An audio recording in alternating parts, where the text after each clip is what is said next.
रत्नागिरी जिल्ह्यामधील दापोली तालुक्यामध्ये असलेल्या डॉक्टर बाळासाहेब सावंत कोकण कृषी विद्यापीठाच्या माध्यमातून कारळा ह्या नामशेष होत असलेल्या पिकाच्या एका प्रजातीचं संशोधन करण्यात यश आलेलं आहे। नवीन जात विकसित करण्यात त्यांना यश आल्याचं आता पाहायला मिळतंय। कारळा जातीचे तिळाचे पारंपरिक पीक हे नामशेष होत चालले आहे।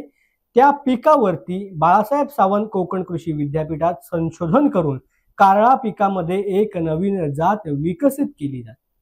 ह्या पिकाचं नाव कोकण कारळा असं ठेवण्यात आलंय।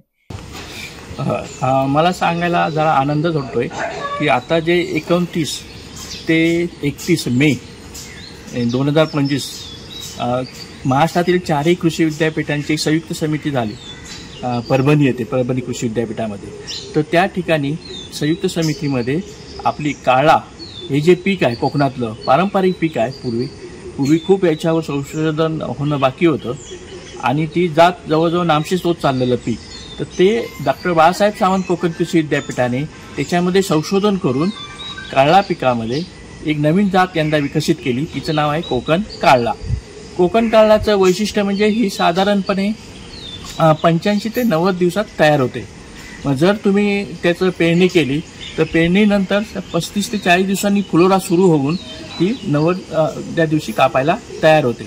याची पेरणी साधारणपणे जुलैच्या शेवटच्या आठवड्यात करावी, म्हणजे पाऊस जरा कमी झाला जुलैच्या शेवटच्या आठवड्यात किंवा ऑगस्टच्या पहिल्या आठवड्यात जर याची पेरणी केली, डोंगर उतारावर केली, जिथे वरकस जमीन आहे, पाण्याचा निचरा होतो, अशा ठिकाणी चांगली उभी आडवी नांगरट करून 2 ओळीमध्ये 30 सेंटीमीटर अंतर ठेवून ती पेरणी करायची।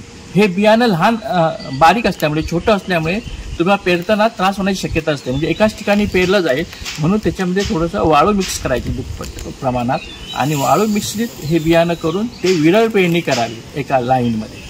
आणि साधारणपणे ह्याला जर आपल्याला एका गुंठ्याला 30 ते 35 ग्रॅम साधारणपणे बियाणे लागते। आणि ह्याचं उत्पन्न जे आहे ते साधारणपणे 450 ते 450 किलो प्रति हेक्टर एवढं लागतं। आणि ह्याच्यात तेलाचं प्रमाण आहे ते 40 ते 41% तेलाचं प्रमाण आहे। सर्वांना माहिती आहे कारळा जे आहे त्याला तेलाला खूप मागणी आहे आणि ते औषधी गुणधर्म आहे, तर त्याला हे चांगलं उपयोग करता येईल। त्याच्याशिवाय आणखी सांगायचं म्हटलं तर आमचं जर म्हणणं आहे की जिथे नोव्हेंबरमध्ये जर पेरणी केली, ऑक्टोबर एंडिंगला किंवा नोव्हेंबरच्या पहिल्या आठवड्यात जर पेरणी केली आंब्याच्या बागेमध्ये, तर आंब्याच्या बागेमध्ये जर पेरणी केली तर याला 35-40 दिवसांनी फुलं सुरू होतील।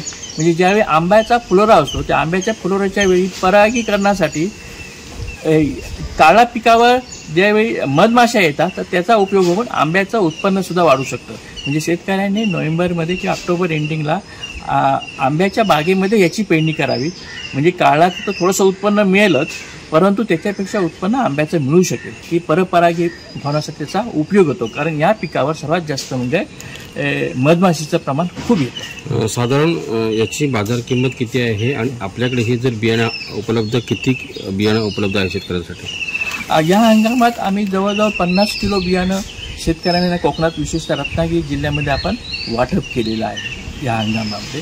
आता सध्या आमच्याकडे उपलब्ध नाही आहे, पण आता आम्हाला माहिती आहे याची मागणी वाढणार आहे, त्या प्रपोर्शनेट आम्ही बियाणं आता दरवर्षी तयार करणार आहोत। याचं वैशिष्ट्य म्हणजे तुम्ही केव्हाही पेरा, जर पाण्याची सोय असेल केव्हाही पेरलं तरी हे पीक तुम्हाला उत्पन्न मिळून जातं।